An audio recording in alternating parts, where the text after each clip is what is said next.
à tous, aujourd'hui nous allons voir les masques de fusion sous Photoshop. Alors les masques de fusion sont essentiels sous Photoshop, tout simplement parce qu'ils permettent de corriger une image sans effet destructeur pour celle-ci. Alors pour vous montrer un petit peu de quoi il s'agit, je vais prendre un petit exemple. Par exemple ici nous avons le magnifique chien de Michel Polnareff et on veut retirer tout ce qu'il y a autour de l'image. Alors ce que l'on pourrait faire dans un premier temps, c'est gommer les éléments qui sont dans cette image.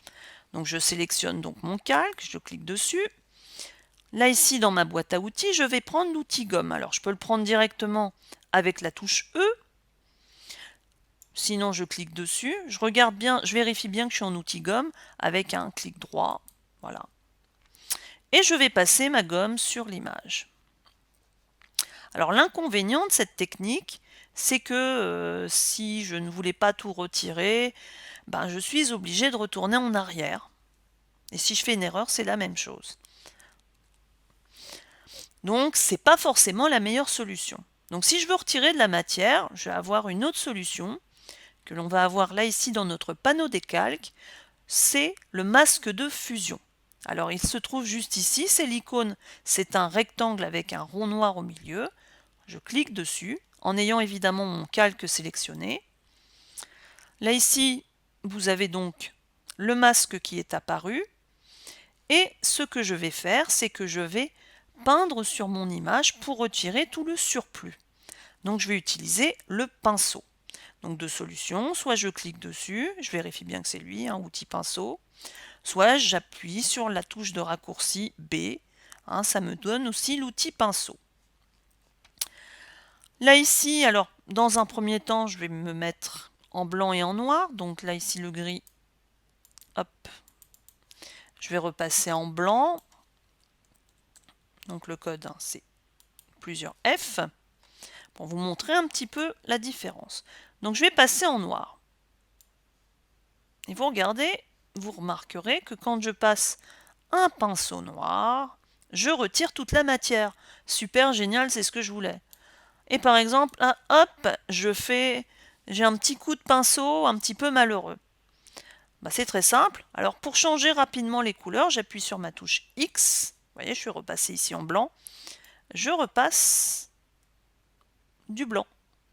Et comme ça, je récupère ma matière que j'avais retirée par inadvertance. Alors on peut jouer aussi avec des niveaux de gris. Je vous montre, par exemple mon blanc, je vais le changer sur un gris clair. On a ici OK. Et vous voyez, il nous reste un petit peu, d'image, une certaine opacité de l'image qui permettent de nous la laisser apparaître. Alors, ça peut parfois être utile, selon ce que vous avez besoin de faire. Et plus je vais foncer mon gris, plus ma matière va disparaître. Double-clic, je change, je me mets en gris plus foncé, je repasse sur ma matière et vous voyez, ça s'en va, ma matière s'en va de plus en plus. Alors si on veut la retirer complètement, on passera au noir. Donc je me remets en blanc, donc le code c'est 3F, voilà.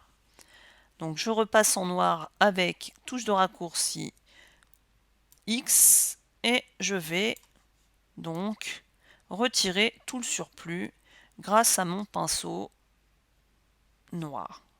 Donc, vous voyez, ça se fait assez facilement.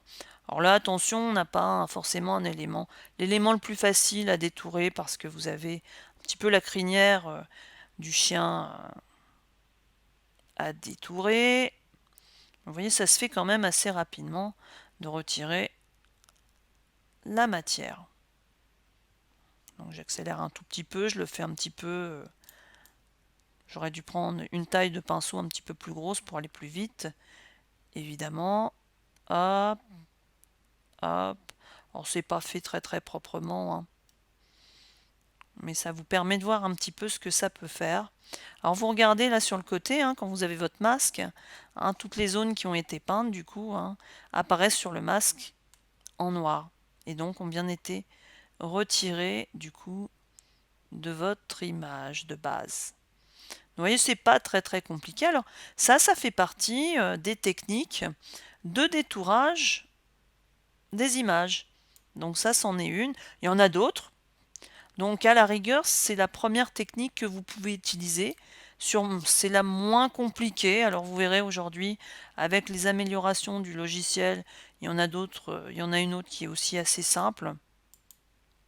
Hein, mais ça vous permet de faire vos débuts sur du détourage et pourquoi pas faire derrière du compositing d'éléments. Donc voilà, hein, grosso modo, on a notre chien, notre super chien qui a été détouré et qui n'attend plus que de retrouver son maître, donc Michel Polnareff.